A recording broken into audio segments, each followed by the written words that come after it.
जय श्रीराम मित्रांनो, कसे आहात तुम्ही? आणि आज आमच्याकडे तुम्हाला दाखवते घराची अवस्था काय झालेली आहे ते.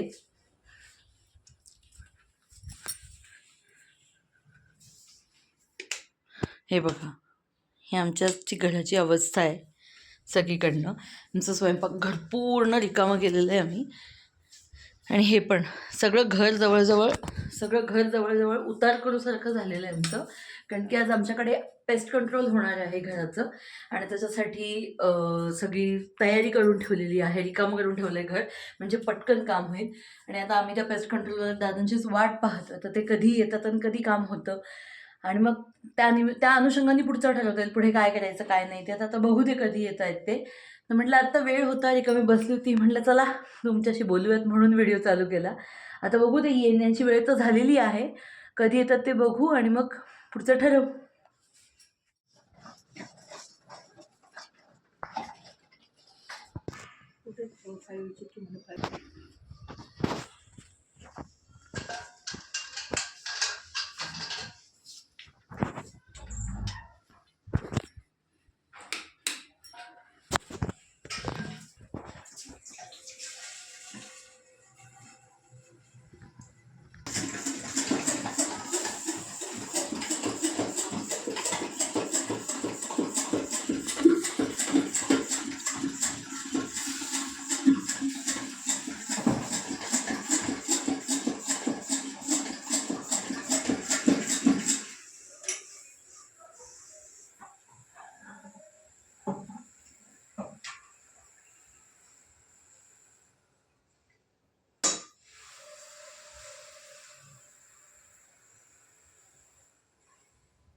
ते काय झाडं वगैरे आहेत ना, तिथे पण किडे झुरळ निघतात.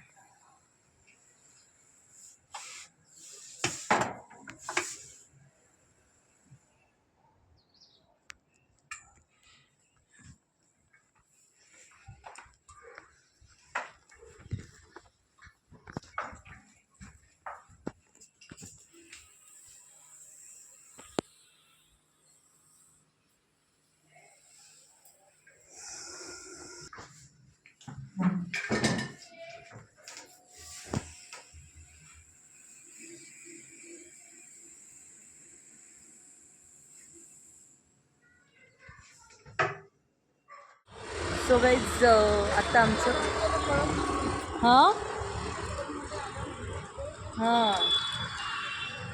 सो गाईज, आता आम्ही काम झाल्यानंतर पेस्ट कंट्रोलचं काम झाल्यावर घरात थांबता नाही आहे, म्हणून मग आम्ही बाहेर पडलो होतो जरा. आमचे ओळखीचे त्यांना भेटायला गेलो होतो, त्यांना भेटून आलो. आणि त्यांच्या घराच्या जवळच मोदकेश्वर गणपती मंदिर आहे, तर तिथे दर्शनाला आलो आहे.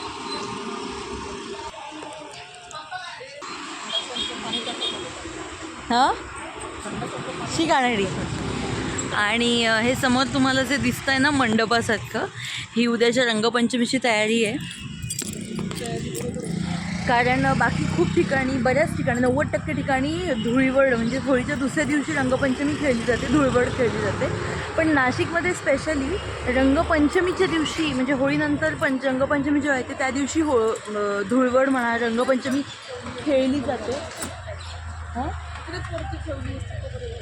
नाही, तिथे पार्किंगला जागा नव्हती.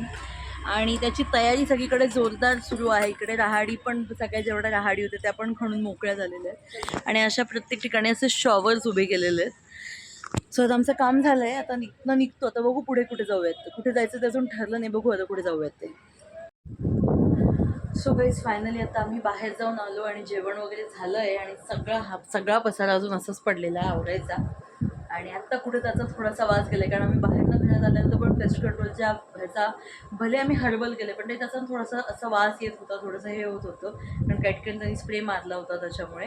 तर आत्ता ते कुठे त्याचा थोडासा इफेक्ट कमी झाला आहे. आणि आमचं जेवण वगैरे झालं आहे. आणि आता दिवसभराचे ते सगळं, कारण दिवसभर आम्ही बाहेर होतो ना, रेस्ट मिळाला ना काही मिळालं. सो आता खूप थकायला झालेलं आहे, त्याच्यामुळे आता जाऊन आम्ही झोपणार. आणि उद्या सकाळी उठल्यानंतर हा सगळा पसारा आवरायचा आहे. तर तुम्हाला आजचा व्हिडिओ कसा वाटला हे मला नक्की लाईक, शेअर, कमेंट करून सांगा. आणि चॅनलला सबस्क्राईब करायला विसरू नका. आपण भेटूयात पुढच्या ब्लॉगमध्ये. राम राम मंडळी.